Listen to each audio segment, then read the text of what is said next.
அகால மரணத்தை பற்றி அஸ்ட்ராலஜிக்கல்லையும் அண்ட் ஜீவ நாடிலையும் என்ன சார் சொல்லுது?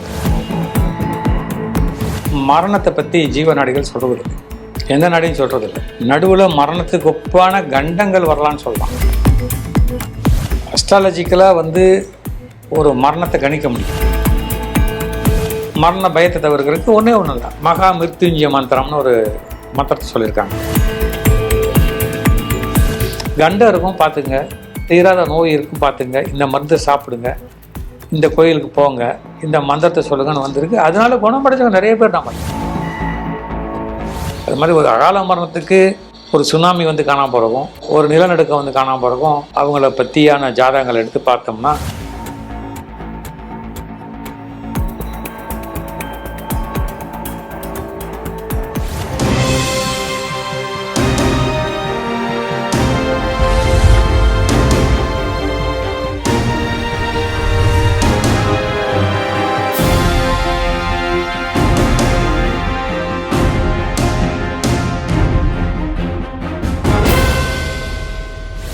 சார், அடுத்த இமெயிலில் ஒரு முக்கியமான கேள்வி அப்படின்னே சொல்லலாம் சார். அதாவது அகால மரணத்தை பற்றி அஸ்ட்ராலஜிக்கல்லையும் அண்ட் ஜீவ நாடிலையும் என்ன சார் சொல்லுது? இன் ஜென்ரல் மரணத்தை பற்றி ஜீவ நாடிகள் சொல்கிறதில்லை, எந்த நாடியும் சொல்கிறதில்லை. நடுவில் மரணத்துக்கு ஒப்பான கண்டங்கள் வரலான்னு சொல்லலாம். ஓ, அது என்ன காரணம் எனக்கு தெரியல.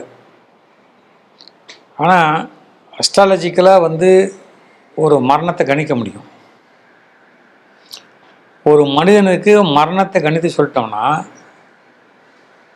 அதுக்கப்புறம் அவர் என்ன நல்லது செய்வார் என்ன கெட்டது செய்வார்னு யாருக்கும் தெரியாது. புரிஞ்சுங்களா? ஆனால் அந்த காலத்தில் என்ன பண்ணியிருக்காங்கன்னு கேட்டால், இந்த மரணங்களை தவிர்க்கிறதுக்கு நிறைய பரிகாரங்கள் சொல்லியிருக்காங்க. மரணத்தையே தவிர்க்கிறதுக்கா சார்? மரணத்தை தவிர்க்கிறதுக்கு கண்டங்கள்னு வச்சுக்கலாமா? கண்டங்கள். மரணத்தை தவிர்க்கிறதுக்கும் மரண பயத்தை தவிர்க்கிறதுக்கும், மரணம் தவிர்க்க முடியாது, மரண பயத்தை தவிர்க்கிறதுக்கு ஒன்றே ஒன்று இல்லை, மகா மிருத்யுஞ்சய மந்திரம்னு ஒரு மந்திரத்தை சொல்லியிருக்காங்க. மகா மிருத்யுஞ்சய மந்திரம். அந்த மந்திரத்தை பற்றி ஆஸ் யூஷுவல் நீங்கள் எல்லாம் கூகுளில் யூடியூப்லையுமே கேட்டிங்கன்னா நிறையா இருக்குது. இப்போ நிறைய பேர் எங்கிட்ட இந்த ஃப்ளைட் ஆக்சிடென்ட் ஆன பேர் நிறைய பேர் எங்கிட்ட ஃபோன் பண்ணி கேட்குறாங்க, 254 பேருக்குமா அந்த 242 261 பேர், அவங்களுக்கு அத்தனை பேருக்குமா இருக்கும் அப்படின்னா அதில் ஒருத்தர் தப்பிச்சிருக்காரு. இந்த கேள்வி இதுக்கெல்லாம் அஸ்ட்ராலஜிக்கலாக பதில் சொல்லலாம். இந்த காலகட்டத்துக்கு உண்டான விஷயத்தை நான் சொல்ல, நான் படித்தது அந்த காலகட்டத்துக்கு நான் விஷயத்தை சொல்கிறேன். மன்னரோட ஜாதகத்தை பார்க்கணும்னா, மன்னரோட ஜாதகத்தை, ஒரு நாடு செழிப்பாக இருக்கணும்னா அந்த மன்னரோட ஜாதகத்தை பார்க்கணும். அந்த மன்னர் நல்லா இருந்தாருன்னா அவருக்கு கீழே இருக்கிற குடிமக்கள்லாம் நல்லா இருப்பாங்கன்னு பேர். இவ்வளோதான் மேட்ரு. இதை தயவுசெய்து எடுத்தது இப்போ பொலிட்டிக்கலாக இப்போ ஜனநாயக நாடு, நான் சொல்றது மன்னர். புரிஞ்சுட்டிங்களா? நான் ஒருவேளை அது இந்த காலகட்டத்தில் பொருந்துமா எனக்கு தெரியாது. ஏன்னா நம்மக்கிட்ட எந்த தலைவரோட ஜாதகமும் கிடையாது, நம்மகிட்ட யாரும் பார்க்கல. புரிஞ்சுட்டிங்களா? மாதம் மும்மாறி பொழிக்கிறதுமா உண்மை என்ன, நல்ல பயிர் அப்படின்பாங்க. மக்கள் செழிப்பாக இருக்காங்க, சிரிக்கிறதுக்கே மேட்ரு கிடையாது. அந்த காலத்தில் நீங்கள் பார்த்தீங்கன்னா இப்படி தான் இருக்கும். அப்படி இல்லைன்னா அது என்ன காரணம்னு பார்க்கணும். முந்தானே ஜாதகம்னு ஒரு ஜாதகம் இருக்குது. முந்தானேன்னா உலக ஜாதகம் பஞ்சாங்கத்தில் இருக்கும்.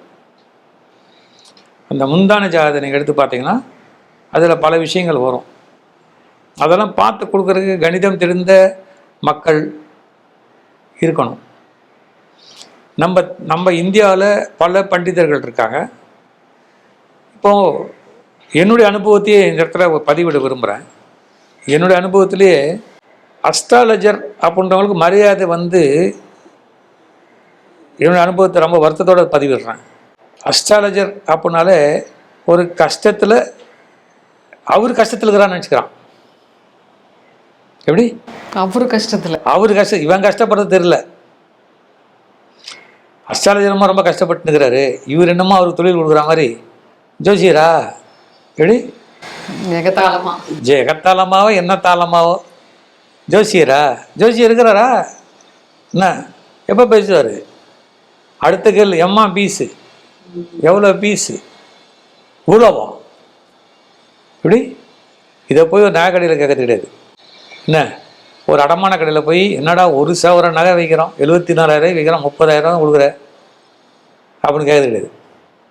ஒரு ஹாஸ்பிட்டலில் போய் என்ன ஒரு மருந்து 2 பீஸாங்க குரோசின்னு, என்ன எனக்கு தெரிஞ்சு மொத்தமாக வாங்கினேன். என்ன நம்ம ஒரு குரோசின்னு 4 ரூபாய்க்கு வாங்குகிறோம், இதை கேட்கறது கிடையாது. பிரபலமான ஒரு ஸ்டோரில் போய் அந்த பொம்மை போட்டிருக்க அதே ட்ரெஸ்ஸை கொடுன்னு கேட்குறே இல்லையா? அம்மா அது ரொம்ப காஸ்ட்லி, இருக்கட்டும் கூட வந்துக்கிறாரில்ல எங்கள் ஆள், கேட்குறே இல்லையா? ஆனால் இந்த அஸ்ட்ராலஜருக்கும் என்ன இந்த மாதிரி மக்களுக்கும் ஃபஸ்ட்டு இவங்க மரியாதை கொடுக்குறாங்க. என்ன பண்ணுறாங்க, அவங்க தொழிலை விட்டு போயிடுறாங்க. புரிஞ்சுட்டிங்களா? தொழிலை விட்டுட்டு போயிடுறாங்க. வேணாம்ப்பா இவங்ககிட்டலாம் பார்க்க முடியாது. இப்போ பீச்சில் ஒரு ஆண் பெண் இரவில் ஒரு 7 மணி உட்காந்தா அது என்ன பெரிய இதுக்கு என்ன அஸ்ட்ராலஜி தெரிஞ்சுக்கணுமா? அங்கே ஒரு பாட்டிமா வருது கருப்பு கோலை ஒன்று வச்சுக்கிட்டு ஜோசியம் பார்க்கலாமான்னு. கரெக்டாக ஃபஸ்ட்டு நெகட்டிவாக சொல்லுதா? என்ன உங்கள் திருமணம் உங்கள் காதலில் தடை வரும். ஆமாம், காதல்னால் தடை வரதான் செய்யும். கரெக்டாக உங்கள் வீட்டில் ஒத்துக்க மாட்டாங்க. ஒத்துக்கிட்டா ஏன் பீச்சில் வந்து உட்காந்துக்கிற, வீட்டில் உட்காந்துருப்பியே, கரெக்டு தானே? ஆமாம் சார், யதார்த்தமான விஷயம் அது. அதுக்கு அந்த அம்மா குச்சியை வச்சு தட்டுது உங்ககிட்ட. அப்புறம் நீ வந்து அந்த அம்மா காசு கொடுத்த யாருன்றதே பெரும் பிரச்சனை. நான் பார்த்துருக்கேன் இதெல்லாம். நான் வந்து ரொம்ப இதெல்லாம் பார்ப்பேன். அந்த அம்மாவுக்கு யார் காசு கொடுக்குறான்னா, நீ கூட யார் அவரை நீ சொல்லுவ, அதை பெண்மணி சொல்லும். நான் எது கொடுக்கணும், நீ கூட அப்படின்னு. அந்த அம்மா பாவம் காசை அடுத்த ஜோடிக்கிட்ட போகணும்ல. இந்த மாதிரி கடைசியில் ஒரு காலத்தில் வந்து இதெல்லாம் கொஞ்சம் கொஞ்சம் உண்மை இருக்க தான் செய்யும், நான் இல்லைன்னு சொல்லலை. அவங்க ஒரு தெய்வத்தை கும்பிடுவாங்க, ஒரு இச்சினியை கும்பிடுவாங்க, அது இருக்க தான் செய்யும். இப்போ முன்னெல்லாம் வந்து பும்மும் மாட்டுக்காரன் வருவான், காலில் வந்து அடித்தா இந்த மாடு தலையை அடிச்சுன்னா ஓகே சொல்லுன்னு சொல்லி வருவான். நைட்டில் குடுகுடுப்பக்காரலாம் வந்துட்டு இருந்தான். இப்போ நான் எல்லாம் காணாமல் போயிட்டான். என்ன காரணம்னு கேட்டிங்கன்னா, ஒன்று வந்து நான் பார்க்குறது என்னென்னா, ஆராய்ச்சி பண்ணி பார்க்குறதுன்னா, அவன் வந்து வீடெல்லாம் இப்போ தனி வீடே கிடையாது, அடுக்குமாடி குடியிருப்பு. வீட்டுக்கு சொந்தக்காரன் போகிறக்கே, வீட்டுக்கு அந்த பாடிக்கு வீட்டில் சொந்தக்காரன் உள்ளே போகிறக்கே 50 செக்யூரிட்டி தாண்டி போனதே இருக்குது. அது வேறு நம்ம வேறு இப்போவெல்லாம் வந்து வடக்கத்தியர்கள் வந்துட்டாங்க. நம்ம வீட்டுக்கு போகிறக்குள்ளே அவங்ககிட்ட பேசி அவனை சமாளித்து நம்ம தமிழுக்கு ஹிந்தி கலந்து பேசி அவன் நம்மளை புரிஞ்சு என்ன நம்ம வீட்டுக்கு போய் சேரக்குள்ளே படாதபடாயிடுது. இப்போ பசுமாட்டத்துக்கு எந்த ஜோசிக்காரன் வந்து வீட்டை தட்டி கதவை தட்டி சொல்ல முடியும்? கிராமத்தில் இருக்குதுன்னு சொல்கிறாங்க. பேக் டு யுவர் கொஸ்டின், இந்த அகால மரணங்களை தவிர்க்கிறதுக்கு ஒரே வழி நல்ல ஜாதகாரங்களை பார்க்கணும். இது பிரச்சனைன்னு பார்க்குறான், பிரச்சனைன்னு தான் பார்க்குறாங்க. மத மாற்றம் மாறுங்க, அதை பற்றி நான் வந்து தடுக்கிறதுக்கு யாருக்குமே அதிகாரம் கிடையாது. மதம் மாற்றம்ன்றது ஒரு பெரிய மாற்றம் கிடையாது, ஒரு மனம் மாற்றம் தான். என்ன மேலே அண்ணாந்து பார்த்தா ஒரே சூரியன் தான், என்ன ராத்திரியில் பௌர்ணமி அப்போ பார்த்தா ஒரே சந்திரன் தான் இருக்குது. அதனால் மதம் மாற்றம் நான் இந்த மதத்தில் இருக்கனால உயர்ந்த மதவன், நான் இந்த மதத்தில் சேர்ந்தேன், அதெல்லாம் நான் ஜீவநாட்டில் ஏற்றுக்கிறது இல்லை, நாடியில் ஏற்றுக்கிறது கிடையாது. இது வரைக்கும் நான் பார்த்த ஒரு பல்லாயிரக்கணக்கான நாடியில் எந்த நாடிலையும் நீ வந்து முதலியார், நீ வந்து செட்டியார், நீ வந்து கவுண்டர், நீ வந்து இந்த பட்டியல் இனம், அதெல்லாம் எதுவும் வந்தது கிடையாது, எதுவுமே வந்தது கிடையாது. எதுவுமே நானும் பல முறைகளை கேள்விப்பட்டிருக்கேன். வரும், எப்பாவது வந்தோம், உயர் குலத்தை சேர்ந்தவரான்னு வரும்.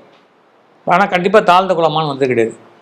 இந்த விஷயமெல்லாம் எப்போ வந்தது அப்படின்னு கேட்டால், நம்ம நாடு சுதந்திரம் அடைஞ்ச பிறகு தான் வந்தது.